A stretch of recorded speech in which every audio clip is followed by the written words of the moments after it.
da informação do professor. Isso não é ensinar, isso não é aprender. Tira o espírito questionador, é isso que você está querendo dizer? Tira o espírito de vivacidade, de questionamento.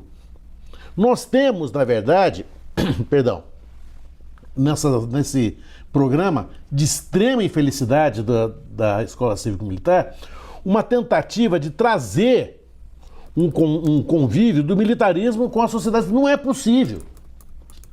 Quem vai para a escola militar vai para querer fazer a formação militar. Tudo bem.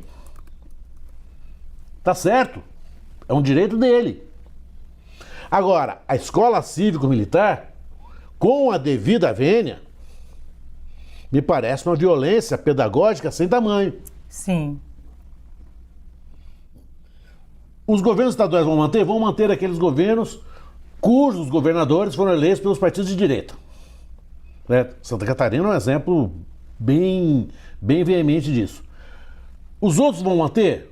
A questão é ideológica? Claro que é ideológica. A própria criação da escola cívico-militar é ideológica. Eu até ouvi no tweet do governador Tarcísio, imediatamente ele reagiu, né? Janaína, todo mundo aqui viu, e ele disse, estudei em escola militar. Eu tenho a impressão de que ele estudou numa escola militar e não numa escola cívico-militar, que é algo absolutamente diferente. Ele não estudou numa escola cívico-militar porque elas não existiam. Numa escola militar. Numa escola militar. Que é outra coisa. Outra coisa. Muito bem. Vamos ouvir então, Alexis. Boa tarde a todos, Janaína, Álvaro, Tardelli, Lu. As décadas vão passando e a gente continua fazendo experiências com a educação dos nossos filhos.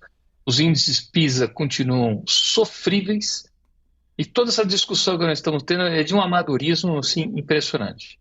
Essa questão das escolas cívico-militares, eu acho que não sei nem se pode colher algum fruto ainda disso, né? Porque foi alguma coisa muito recente. Mas, de novo, me incomoda esse jogo ideológico na educação brasileira, dos nossos filhos, dos nossos jovens. Me amedronta isso.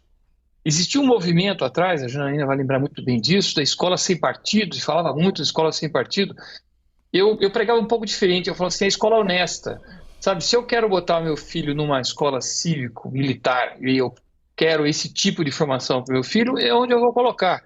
Se eu quero botar o meu filho numa escola que tem a formação marxista e coloca lá foice e martelo na porta da escola e eu sei que ele vai receber esse tipo de informação, eu que coloque lá.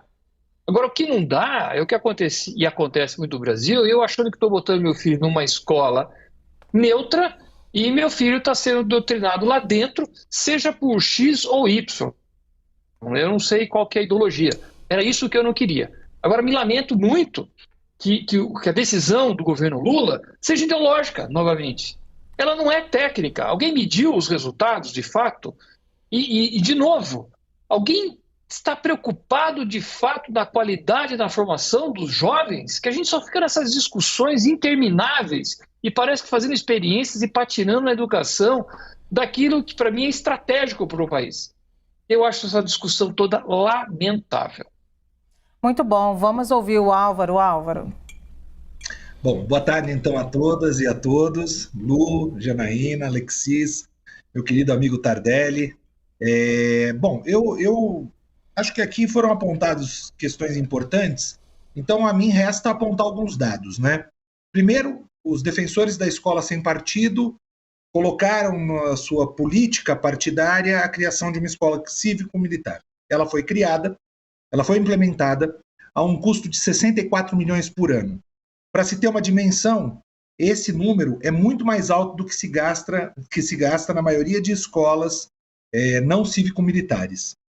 Um aluno da escola cívico-militar tem o custo anual de R$19 mil ao ano. Um aluno da escola não cívico-militar tem um custo médio de R$3.800 ao ano. Escolhem militares aposentados e não professores aposentados, que poderiam também atuar nesse mesmo diapasão. Militares aposentados, eu não tenho dúvida que têm experiência e muito poderiam contribuir, muito embora exista uma dificuldade se eles voltassem a trabalhar junto ao Exército por conta da hierarquia. Mas imaginemos que existe uma experiência acumulada em generais, em capitães, em majores do Exército, a poder contribuir nas fronteiras do Brasil, onde existem grandes áreas de conflito e que é necessário existir essa expertise.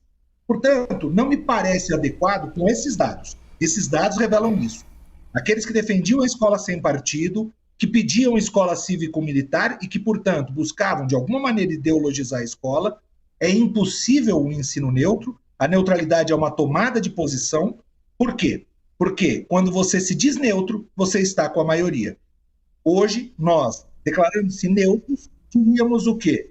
Seríamos a favor da pena de morte. Muitos, eu creio, e talvez a maioria a favor da tortura, mas por isso nós temos uma Constituição. E a Constituição é contra-majoritária, nesse sentido. Então, é preciso tomar muito cuidado com essas afirmações, e acho que a CNN presta um serviço importantíssimo, não só com a matéria, mas também com a fala da Janaína, que essas escolas não serão fechadas. Isso é muito importante.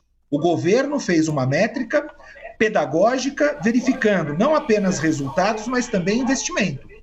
Porque nós não podemos investir muito mais naqueles que escolhem a escola cívico-militar e o que não escolhe ou não tem a possibilidade de estar numa escola dessa tem um investimento 5 vezes menor do que um outro infante.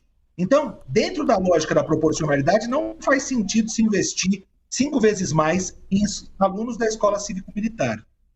Bem, eles dão ordens técnicas, mas eu tive a alegria de estudar em 2 faculdades, uma pública e uma privada. A universidade pública que eu estudei é a universidade que a Janaína leciona, essa eu fiz a graduação de filosofia, a USP. E lá eu pude fazer o curso de pedagogia também.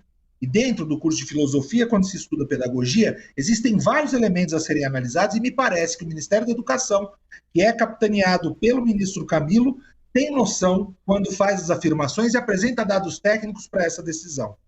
E a universidade privada que eu estudei é a universidade que eu me orgulho muito de ser professor, que é a PUC São Paulo. Leciono lá na graduação, no mestrado e no doutorado, e como professor entendo, não é só na minha sala de aula ou nas salas de aula que se aprende, é também nos corredores. Quando se colocam pessoas dentro dos corredores para também continuar ensinando, me parece que existe uma perda. E teria muito a se ganhar com professores aposentados